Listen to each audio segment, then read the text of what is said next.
السلام عليكم ورحمة الله وبركاته. أهلا وسهلا بكم في قول كورة. حلقتنا النهاردة في قول كورة عن مباراة الزمالك والمقاولين في الجولة الثانية من دوري النايل موسم 25-26 واللي انتهت بالتعادل السلبي. فيريرا الحقيقة النهاردة بدأ بتشكيل مكون زي ما ظهر على الشاشة قصادنا من محمد صبحي في حراسة المرمى، خط الدفاع عمر جابر على اليمين، بنتاج على الشمال، وفي وسطهم أسامة عبد المجيد والونش. خط الوسط دونجا ومحمد شحاتة، وقدامه عبد الله السعيد. خط الهجوم ناصر ماهر، وعلى الشمال آدم كايد، وفي النص عدي الدباغ في أول ظهور ليه مع نادي الزمالك. في الحقيقة فيريرا عمل تعديل عن تشكيل مباراة سيراميكا بنزول آدم كايد وعدي الدباغ على حساب شيكو بنزا ونصر. ده كان تشكيل الزمالك النهارده. هنتكلم عن مباراة الزمالك، ايه اللي احنا شفناه وايه اللي انت شفته معانا، المدرب عمل ايه واللاعب عملت ايه، ولكن بعد الفاصل.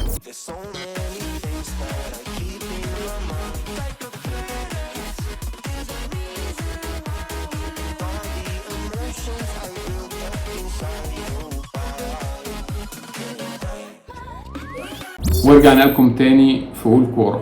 حابب اقول كلمتين. جميل قوي انك عايز تكسب او عندك الرغبة انك تكسب، انما ايه هي الادوات والوسائل اللي لازم تستخدمها عشان تكسب؟ الكلام ده بنقوله للجماهير والمدرب واللاعبين سواء لفريق الزمالك او المقاولين. ونخش في المباراة على طول.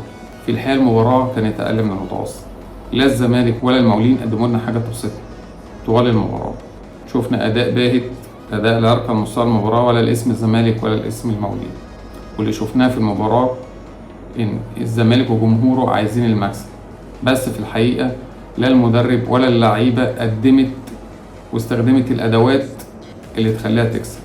ونقف هنا شويتين، انما جمهور الزمالك قدم كل حاجة عشان الزمالك يكسب، وهنفضل نقول من هنا لغاية اخر الدوري جمهور الزمالك بيقدم اللي عليه واكتر عشان الزمالك يوصل وينافس وياخد الدوري. انما بصراحة لا المدرب ولا اللعيبة لغاية دلوقتي قدموا حاجة. نقول المدرب واللعيبة قدموا حاجة؟ لا، ولا قاطعة وصريحة. ونتكلم بقى عن المباراة. أنا شايف من وجهة نظري إن مشكلة الزمالك بتكمن في نقطتين. النقطة الأولانية هي التشابه، والنقطة الثانية هي الشراسة الهجومية. يعني إيه التشابه؟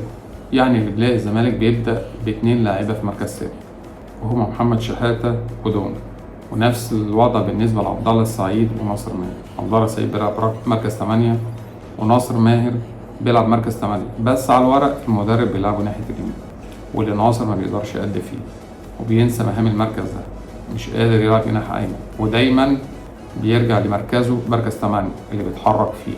وده اللي عمله المدرب بعد خروج عبد الله السعيد في الماتش اللي فات بتاع سيراميكا، لما نزل ناصر ماهر مركز 8 ابتدى يتحرك ويحرك الفريق معاه ويهاجم، وقدر من الهجمات وحركته للفريق واختراقاته ان يسجل الهدف الاول لنادي الزمالك في مباراه سيراميكا. فانا عندي النهارده المدرب يبدا باربع لعيبه، الزمالك مش محتاج منهم غير 2، يبقى انا عندي من بدايه الماتش بادئ باربع لعيبه، الزمالك محتاج منهم 2 بس. انا كده فقدت 2 لعيبه. 2 لعيبه دول هيعملوا لي زحمه في الملعب، مش ههد ادوارهم وهيأدوا الدور الدفاعي. طب فين الدور الهجومي؟ لا، ده انا عندي خط النص ده اللي بيربط الخطوط ببعض. انا عندي ال2 لعيبه دول اللي بيلعبوا وبيتحركوا وبيشدوا الفريق معاهم، بيشدوا ظهراي الجنب بيطلعوا معاهم، وبنعمل ضغط هجومي في الثلث الاخير من الملعب عشان نوصل ل8 لعيبه بنضغط اي خصم قصاد. الكلام ده بالوضع اللي بيلعب بيه الزمالك ده، الاثنين تشابه، الاثنين اللي شبه بعض في خط الوسط مدافع رقم 6 محمد شحاتة او دونجا، بالاضافه لعبد الله السعيد وشبيهه ناصر ماهر. لا، الزمالك بيبدا المباراه وخسران 2 لعيبه. حته التشابه دي لازم الزمالك يحط فاصل ومن اول السطر واحد يلعب في مركز 6 وواحد يلعب في مركز 8، واي بديل ليه هيبقى بديل كفر عشان الزمالك ما يخسرش 2 لعيبه من بدايه المباراه ويفقد الضغط الهجومي اللي محتاجه. دي بالنسبه لاول نقطه. النقطه الثانيه الشراسه الهجوميه. يعني ايه شراسه هجوميه؟ هنبدا كده من خط الهجوم. يعني لازم يكون عنده وكلين، والوينجين دولت بياكلوا النجيل، وينجين فعلا ياكلوا النجيل، يعني يوصلوا لمرمى الخصم، يعني يمرروا، يعني يصنعوا فرص، يعني يحرزوا الاهداف، يعني يضغطوا على المدافعين ويستخلصوا الكوره لما فريقهم بيفقد الكوره. بصراحه الكلام ده احنا مش شايفينه في الزمالك بعد رحيل زيزو ورحيل مصطفى شلبي. حقيقه زيزو في الجنب اليمين كان عامل قوه غير طبيعيه لنادي الزمالك، وكان عامل حاله فريده. الناحيه الثانيه مصطفى شلبي، لا انا شايف من وجهه نظري ان ما كانش يرحل تماما، لان انت ما عندكش البديل الكفء، انت ما عندكش جناح. الزمالك بيلعب بدون جناح، بدون اجنحه، لا يمين ولا شمال. لسه ما شفناش الصفقات الجديده والوضع بقى عامل ازاي، بس على الوضع اللي انا بتكلم فيه على الاقل زيزو مشي للظروف اللي كلنا عارفينها. لا مصطفى شلبي يستنى، مصطفى شلبي يلعب اساسي في البدايه لغايه لما الاقي بديل كفء. مصطفى مش لعيب سيء، بس مصطفى انا شايف ان لا عايز مدرب شويه يعني زي ما نقول ايه، بلغه الكوره كده، ينضف له دماغه شويتين. لا نلعب بلمسه واحده، لا نتحرك، لا نقطع ازاي، لا محتاج شويه توجيه من المدرب. فانا شايف الونجين مش موجودين، يعني مفيش شراسه هجوميه في الحته دي، ومن وراهم الباكين المفروض يساندوا بقوه. بتكلم على عمر جابر وبنتايج انا شايف انه بيعمل حته هجوميه بشكل كبير. عمر جابر بيعملها بس بصراحه مش بالشكل المطلوب، واللي بنطلب منه لا ان هو يدوس على نفسه شويه ويزود من الحته دي. يبقى انا بتكلم على وينجين يكون عندهم شراسه هجوميه، بتكلم على اللاعب رقم 9، واللي بصراحه المواصفات اللي احنا هنتكلم عليها دي مش موجوده فيه، يعني سواء ناصر منسي او سيف الجزيري ما فهمش ده. انا عايز مهاجم رقم 9 ده بيتحرك يمين وشمال، مهاجم استخدمه كمحطه، مهاجم لا يصنع ويسجل، مهاجم لا يتعب الدفاع يمين وشمال ويضغط على الدفاع عشان نستخلص الكوره. في الحقيقه مواصفات المهاجم دي رقم 9 دول مش موجوده في الاثنين المهاجمين، اللي احنا برضو نرجع ونقول تاني النقطه اللي قبليها ان هم التشابه. الاثنين دول شبه بعض، الاثنين دول لعيبه صندوق فقط. لا الكره الحديثه مش محتاج لعيب الصندوق، محتاج لعيب المتحرك، خصوصا في وضع الزمالك. الزمالك محتاج لعيبه اللي تتحرك على 18 وتخلق نفس الفرص او يخلق اللي جاي من خلف الفرص. ده بالنسبه لخط الهجوم والشراسه الهجوميه. طب خط الوسط لا محتاجين شراسه هجوميه، عندنا عبد الله السعيد ومن وراه شحاته ودونج. بصراحه الثلاثه على استحياء بما فيهم عبد الله السعيد. عبد الله السعيد قليل قوي السنه دي وقليل قوي اخر الموسم اللي فات، لا في التكمله الهجوميه. طبعا شحاته ودونجا مفيش تكمله هجوميه تذكر، الاثنين ادوارهم دفاعيه بحته، وده بيقلل من الكثافه الهجوميه اللي المفروض تكون في اخر ثلث اخر ثلث هجومي للزمالك في الملعب، عشان يقدر يضغط ويغلط المدافع الخصم ويقدروا يوجدوا فرص ويسجلوا منه. فالثلاثي اللي موجود في نص الملعب ما عندوش اي شراسه هجوميه. لا انا لازم يبقى عندي ثلاثي عنده شراسه هجوميه، بيكمل مع الوينجين، بيخترق من النص، بيوصل لل 18، بيشوط من خارج المنطقه، ودي الصراحه مش موجوده في الثلاثي اللي موجود من نادي الزمالك. واحنا بنتكلم عشان تقدر تنافس وتجيب اهداف وليك وجود لازم يبقى عندك شراسه هجوميه. الزمالك اللي شفناه في الماتشين اللي فاتوا دول فرص معدومه تماما بسبب الشراسه الهجوميه، مش شايفين الهجوم القوي العنيف اللي يخلق الفرص الكبيره ويغلط المدافعين عشان الزمالك يقدر يسجل منها اهداف. ماتش سيراميكا من خطأين الزمالك احرز هدفين، لا بس مش ده الاداء اللي جمهور الزمالك عايزه من الزمالك ولا من المدرب.